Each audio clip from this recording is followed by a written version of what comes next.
नमस्कार दर्शक बंधु। आज हूँ एप्रिल मास 27 तारिख 2024 मसीहा शनिवार। आसतु जाना आज 12 गोटी राशि फल विषय।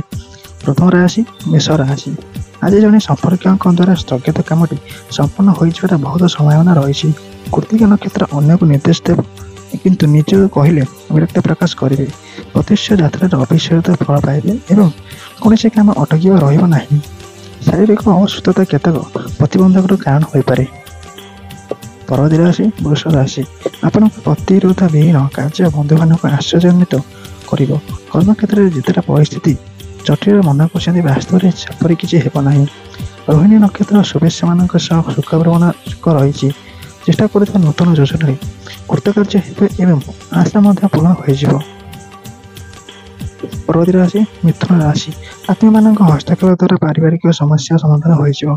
मृगशिरा नक्षत्र स्वास्थ्य प्रति नजर दे काम करने भल है।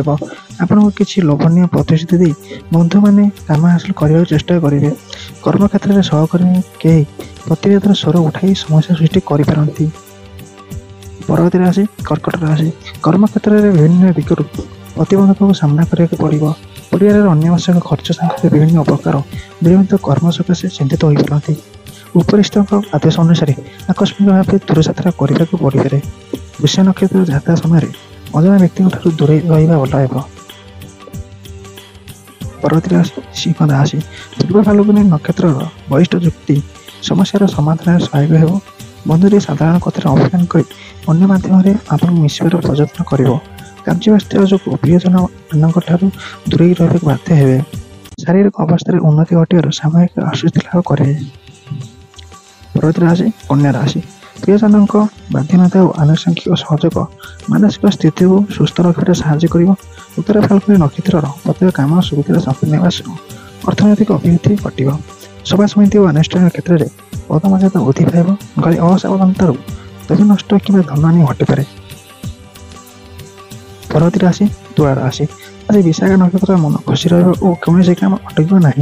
जहाँ चाहते पाइबा सह पारिवारिक समस्या को सुधारी ने। ऑफिस रे सहकर्मी आवेदन भाव में मुंड पुरातु ना। वाणिज्य व्यवसाय आनुष्ठानिक काम क्षेत्र में अपराधित कार्य सकाशे अन्यताप कर मनस्ताप करेंगे। परवर्ती राशि वृषा राशि।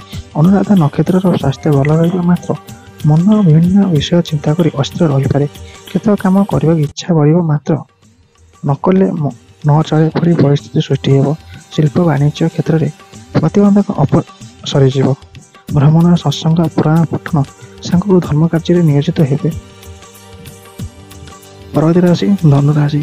मानसिक स्थिति भल रही दैहिक दुर्बलता कर्मक्षेत्र को मंथर कर। कौन से योजना निमंते परिवार पूर्ण सहयोग पाइबे। मूल नक्षत्र भूल बुझाणा पारिवारिक जीवन में अशांतिर कारण हो।